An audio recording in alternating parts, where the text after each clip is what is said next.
I have an opening statement to make. I'll read the statement and then I'll take questions. I believe the statement has been distributed. I'm glad to speak to you exactly 106 days after I last spoke to you.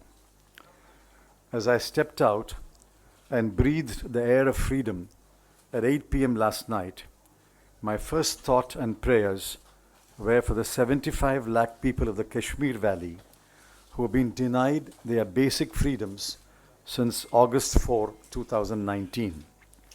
I'm particularly concerned about the political leaders who have been detained without charges. Freedom is indivisible. If we must preserve our freedom, we must fight for their freedom. If we must preserve our freedom, we must fight for their freedom. I'm grateful for the clear and comprehensive order yesterday of the Supreme Court.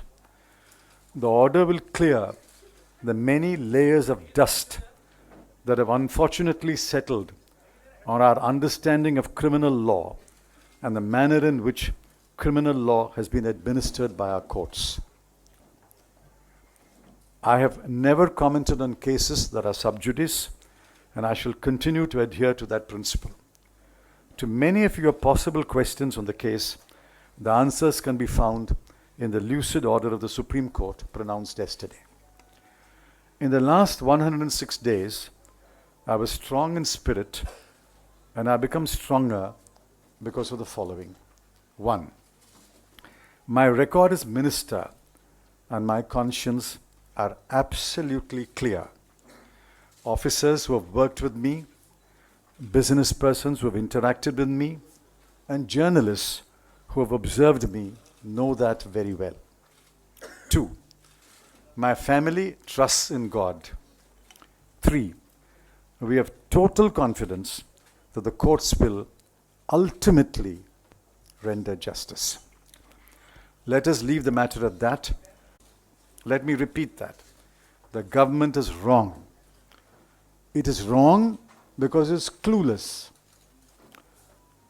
It is unable to look for the obvious clues because it is stubborn and mulish in defending its catastrophic mistakes like demonetization, flawed GST, tax terrorism, regulatory overkill, protectionism, and centralized control of decision-making in the Prime Minister's office.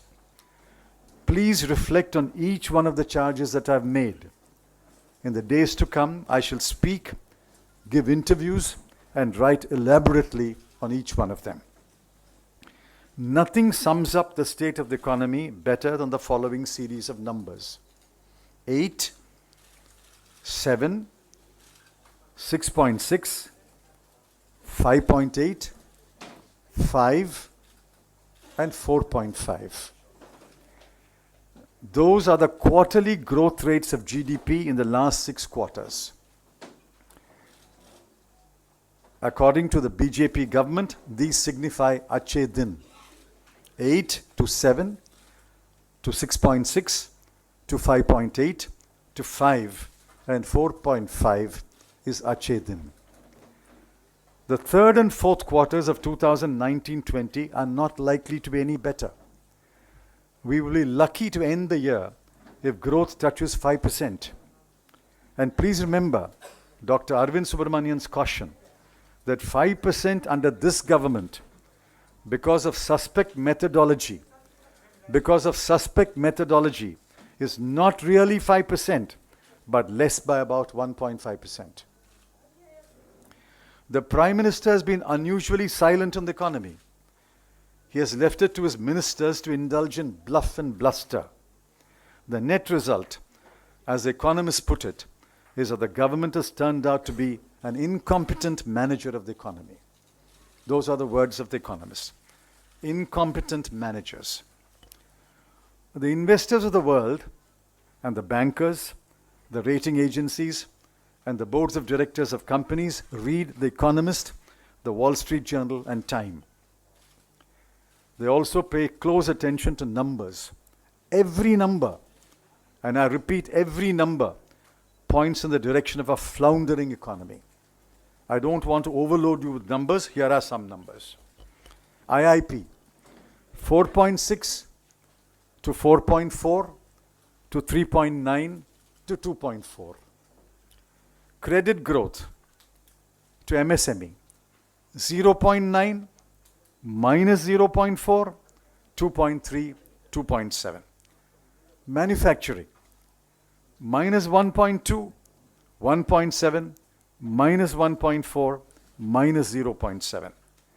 Core sector, 4.8, 4.3, 4.4, 0.2. Unemployment, 9.65%, 4.03, 5.14, 7.03. There are many more. You have reported many of them. Just go back and look at your data. The government alone is in denial. Rural consumption is down, according to the NSSO. Rural wages are down. Producer prices are down, especially for farmers. Daily wage earners get work for no more than 15 days a month.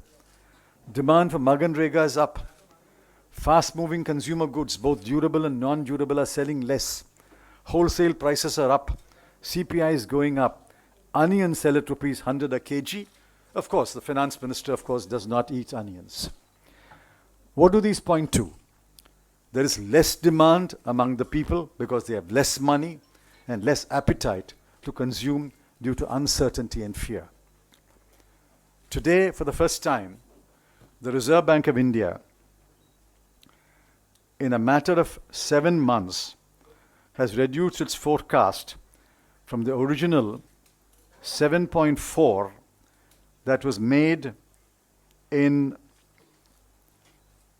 February 2019, reduced to 7.2 in April 2019, reduced to 6.1, I think a month ago, and today reduced to 5.